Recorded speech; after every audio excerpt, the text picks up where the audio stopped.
Okay, let's just jump right into this explainer and completely dismantle what is, quite honestly, the most disrespected exercise in all of fitness. We treat it like a quick warm-up, maybe a punishment, or just kind of something you outgrow once you hit the actual gym. But here's the truth. Gymnasts, fighters, special forces operators, people whose lives and livelihoods literally depend on real, functional upper body strength, they never stop doing push-ups. So today we're doing a complete teardown and rebuild of this absolutely foundational movement.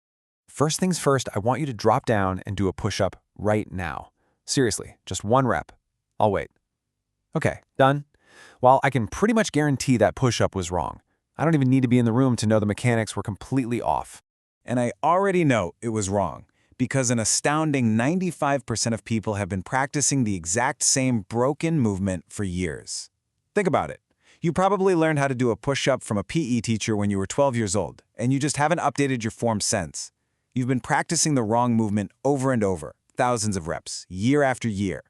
So let's undo that damage. We're going to kick off our teardown with Error 1, the shoulder shredder. Flaring your arms straight out to the sides into a T-shape feels supernatural to most people, right? But man, it is an absolute shoulder shredder. At that angle, your upper arm bone just jams directly into the front of your shoulder socket, pinching tendons with every single rep. You want the arrow shape. By tucking your elbows in to about a 45-degree angle, your body basically looks like an arrow from above. This 1-second fix completely protects your rotator cuff, eliminates that clicking pain, and actually gives you way more pressing power. Moving right along to Error 2, the missing 2 inches. The reality here is, you've been doing push-ups with the parking brake on. If your body goes up and down, but your shoulder blades remain completely frozen in place, your chest muscle never fully squeezes. For the chest to actually contract all the way, those shoulder blades have to slide forward. Without that critical movement, every rep you do is literally just a partial rep. Every set is just half a set. So the crucial point here to get those missing 2 inches is that you must push further at the very top of the rep. Don't just lock your elbows and call it good.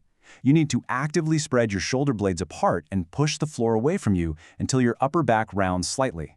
That squeeze right there, that's the most important part of the entire movement, and you've just been leaving it on the table. All right, heading further down the body, we hit Error 3, the core energy leak. Most people fall into a really soft position. Their hips are sagging, their lower back is dipping, and their core is just hanging there like a wet hammock. This is a massive energy leak. You're basically trying to push a wet noodle off the ground. Instead, you need to turn your body into a steel beam. When you brace properly, every single ounce of force you push into the floor gets channeled directly back into your chest, instead of just getting lost in your weak midsection. Remember, the push-up is a full-body exercise where your arms just happen to move, so lock your body down. Before you even descend, squeeze your glutes hard, brace your core like someone is about to punch you right in the stomach, and tuck those hips slightly under your body. It should literally feel like a plank that's so rigid it could break a board. Let's shift gears to a completely different kind of issue.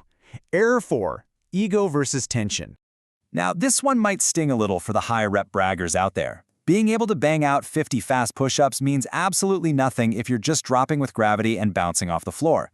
That relies entirely on momentum. Your muscles are barely doing anything. You're basically just falling and catching yourself 50 times. But doing 10 perfectly slow reps, now that puts your muscles under real sustained tension for actual growth. Ego wants the high number, but your chest just wants the tension. Because here's the thing, your muscles do not count reps, they count time under tension. So here's the ideal tempo to force your chest to do the actual work. Think 2 to 3 seconds on the descent going down.